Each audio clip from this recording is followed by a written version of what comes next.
All right, guys, welcome back into another NFL DFS video. My name's Eric Paulzine with 9 to 5 Sports. Going to be breaking down the Thursday night showdown game. Now, yes, this is a game in which we are going to be seeing two backup running backs. Okay, we got Latavius Murray a little bit too. We'll see, but it's mostly going to be Melvin Gordon, maybe Phillip Lindsay as well. We'll have to discuss that, and then Nyheim Hines. Obviously, Jonathan Taylor and Javonte Williams are both out, and me as a Badger fan, as you guys can see in the background, I was looking forward to this game with Melvin Gordon, Russell Wilson, and also Jonathan Taylor. It was going to be a fun game, okay? It still is going to be a fun game, but not so much for Badger fans, and, you know, the season has not been that fun for Badger fans. But anyways, guys, if you enjoy this video, please like and subscribe. That does help out the channel a lot.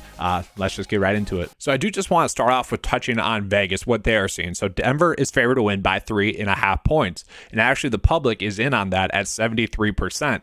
That is a pretty high number, and typically speaking, it seems like whenever there's that high of a number, and it could continue to get higher than that, we do sometimes see it go the other way. You know, it isn't that big of a point spread. So, you know, maybe you fade the public there. But the over and under at this game is set at 42.5. And the public is going with the under at about 62%. So just good information to know. But like I said, you do have Melvin Gordon most likely starting this one with Javonte Williams out. They did also bring in Latavius Murray, okay, from the Saints, and Latavius Murray looked good. The interesting thought, it's like, what's going to happen with Mike Boone? I think that Mike Boone's role probably won't change too much. Okay, Mike Boone came in and actually played a little bit more snaps than Melvin Gordon, but I think Mike Boone's role is just not going to change too much. I think it's going to be Melvin Gordon as the RB1. Maybe Latavius Murray will fill in a little bit here and there, but the thing with Melvin Gordon is it's like he has always been a solid back. A lot of people were complaining at the start of the year with the Denver Broncos about Melvin Gordon, pretty much just because he's annoying for fantasy owners. They're saying, hey, if Melvin Gordon gets injured, Javonte Williams is going to be a top 10 running back. You know, we can guarantee that pretty much. Honestly, I always thought the same thing. But the other way, it's like, all right, sure, that's great, probably true. But if Javonte Williams gets injured, Melvin Gordon will probably be a top 10 running back as well, especially if this offense is supposed to be as good as it's supposed to be. Now, obviously, this offense is not as good as it is supposed to be, but Melvin Gordon really, up until last week against the Raiders, he had looked good. I mean, really good, to the point in which you're like, okay, you can't even be mad that he's getting touches. Sure, the fumbling is an issue. And if he does fumble again, you wonder if he's going to see the playing field. You know he's going to be highly motivated. And honestly, guys, like, I can easily see putting him into the captain spot. Like, it wouldn't be shocking to see Melvin Gordon be the highest scorer on this slate. On the flip side, if he does fumble, he could be, you know, the worst value at all. I like him a lot as a captain's pick. I think that's going to be unique. I don't think as many people are going to be on him. But the fact of the matter is, it's like, if he is the RB1 in this offense, he is going to be highly appealing. And so I like that. I'm putting Melvin Gordon in the captain spot for now. You know, from there, we do have Russell Wilson. Now, Russell Wilson, it's interesting. So he did score 20 DK points against the Seahawks, a defense that is a little bit better than we expected. Against Houston, a team that you just run the ball on, which they did, he only scored 12 DK points. Against San Francisco, which is a very tough defense, 9 DK points. Did not have a good game. That is kind of the norm with the Niners now that we're learning, is that they are just a great defense. And then last week against Las Vegas, a team in which sucks defensively, he was able to take advantage of it. So really, nothing would suggest that Russell Wilson is not the same player he's always been. Okay, on film, it does look the same, and it does look like he got better last week as well. The thing is, he's kind of played the way you'd expect him to play given the matchup. So a matchup with the Colts that is a middle-of-the-road matchup, I do expect him to be able to go out and produce like 18 DK points or so. Maybe gets a rushing touchdown, which helps that. I do like him a decent amount. The issue with that is we got to figure out what's going to happen defensively. The expectation is that Stephon Gilmore will be on Courtland Sutton, and then they're going to leave kind of Judy kind of with two coverages there. A little bit of Moore and Brandon, I can't even say his last name, Faison. I think that's how you say it. If it's wrong, whatever. I don't worry about defensive players, but we could see that. So it's like, can Courtland Sutton beat Stephon Gilmore? If that's going to happen, like, we are just projecting this. This is what the beat reporters are saying. Could it happen? Could it not happen? You know, we don't know. But the fact of the matter is, for me, Courtland Sutton is the better receiver. He's been the one targeting the most. He's the one that I want to go out of my way to play the most. So the only way that I'm going to be playing Mike Boone is if I'm not playing Melvin Gordon. And then at that same sense, like, if you want to play Mike Boone in the captain spot instead of Melvin Gordon, you can. You know, that's perfectly fine with me. I'll have a couple of occasions with that in my builds, but personally, I do have some bias. I will admit that, being a former Badger fan, but he has just always looked good. The fantasy community has always just kind of disrespected Melvin Gordon. I don't hate Mike Boone. But at the same time, I do think Melvin's going to get the first crack at it. I will say I do really like the Denver Broncos defense. You could put them in the captain spot as well if you are trying to force in a bunch of the studs. The Denver Broncos defense has been very solid, okay? And you look at the Colts, Matt Ryan has just been terrible. I've been saying it for a while. He is Baker Mayfield without the scrambling ability. And that's simply what's been. Like, Matt Ryan has just not been good. And you factor in the fact that he's not going to have Jonathan Taylor, and now he's going against a good defense. Like, Matt Ryan should struggle in this game. The Colts should struggle in this game. The Broncos defense should be able to go off and have a great game. So I do like the Broncos defense a decent amount, especially at 4.2. I thought they'd be priced up a little bit more. Looking at value-wise for the Denver Broncos, there's a decent amount of value. You got Kendall Hinton, who's been playing a decent amount of snaps, more snaps than I would have thought. He's playing about 59% of the snaps. We all thought it'd be KJ Hamler kind of doing that. No, it's been Kendall Hinton. Now, the targets haven't really been there, but the snaps have been there. So at 1K to get a guy that could potentially just get 4 points, 4X at that price point, that is perfectly fine. I really don't mind that for Kendall Hinton. Like, if you need to find value, he is a great value. And now tight end wise on the slate, it's also very interesting. So Albert O only played like 2% of the snaps last week. They actually went with Eric here a little bit more. Now he only had 2 targets, 1 reception.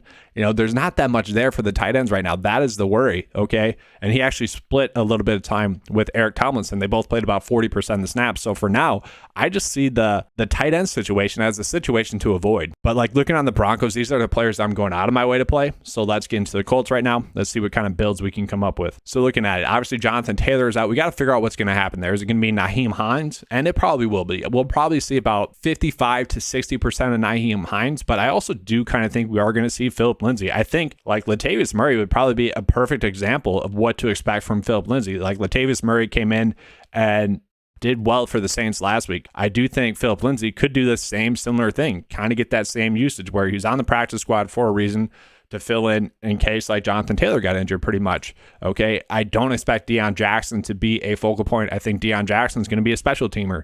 Obviously Philip Lindsay, they don't really need him on the special teams, so that's why they kept him on the practice squad. I think Philip Lindsay has a decent chance to score just as much points as Nyheim Hines.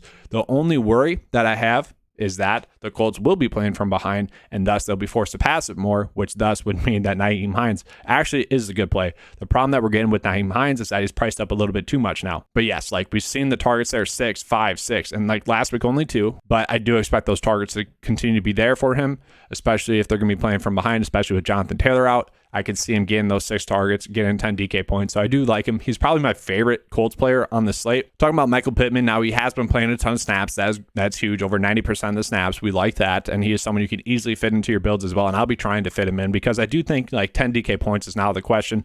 Potentially scores a touchdown as well. I did touch on how good this Denver Broncos defense is. That's the worry, but 6 targets, 9 targets, 13 targets. We like that. We like the snaps. We like the targets, and he should be seeing those targets again. The problem is Matt Ryan. Matt Ryan just has not been good. From there, I do find it interesting, like Alec Pierce, they love him, okay? But he's only playing about like 40 to 50% of the snaps right now, and he is getting targeted a decent amount, 5 and 6.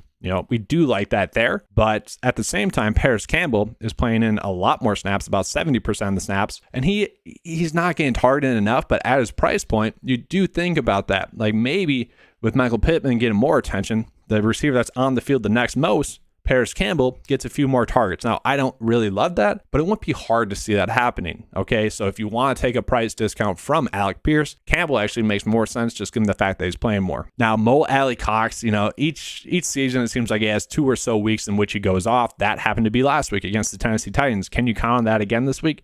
Probably not. If you want to take a stab at it, sure. I guess that would be the Denver Broncos' weakness is the tight end. I don't love that. That's not something I'm chasing. I thought Kalen Grayson, probably butchered that as well, but I thought he'd be more involved as the season went, like would get more and more snaps, and he has been, but at the same time, I thought he would be the leading snap count winner as the season progressed. We'll see. He is priced up a little bit too much to even think about him, so I'm not even thinking about him on the slate. So yeah, let's try to finish out this build. Let's try to find a way in which we can fit Michael Pittman in there as well. So let's get off of Kendall Hinton. Like, let's say we just don't have to play him. We're going to go off from Melvin Gordon in the captain spot. Just put him in the flex for now. All right, so this would be a lineup in which I would really love if we could make that work. Obviously, we can't make that work, so let's see which adjustment we can make. You could go Jerry Jeudy. That's not terrible. I don't hate this build. This is a fine build. it makes a lot of sense. But if we're going to Denver Broncos receivers, we'd probably want to fit Russell Wilson to the captain spot. But this is a fine, solid build to start off with. Let's try to do one with Melvin Gordon on there, just because I do think he has a strong chance to potentially be the highest scorer on this slate. All right, so here's a build in which I was able to do to get Melvin Gordon the captain spot. We had to go down from Courtland Sutton to Jerry Jeudy, which I don't love, but at the same time, if Courtland Sutton has a great game, it's hard to imagine Jeudy having a great game. At the same front, if Jerry Jeudy has a great game, hard to imagine that Courtland Sutton has a great game as well. This is a fine build. Okay, we're getting a value playing Kendall Hinton. We're getting Nyheim Hines, which should be a pass-heavy game.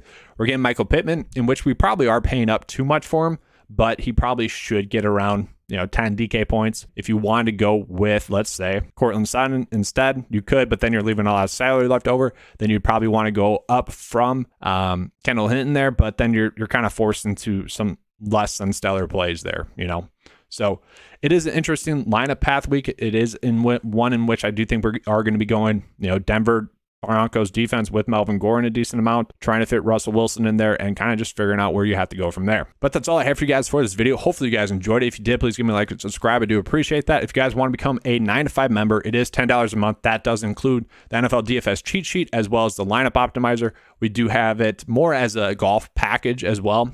Pretty good stuff there, golf industry wise. So check that out, $10 a month.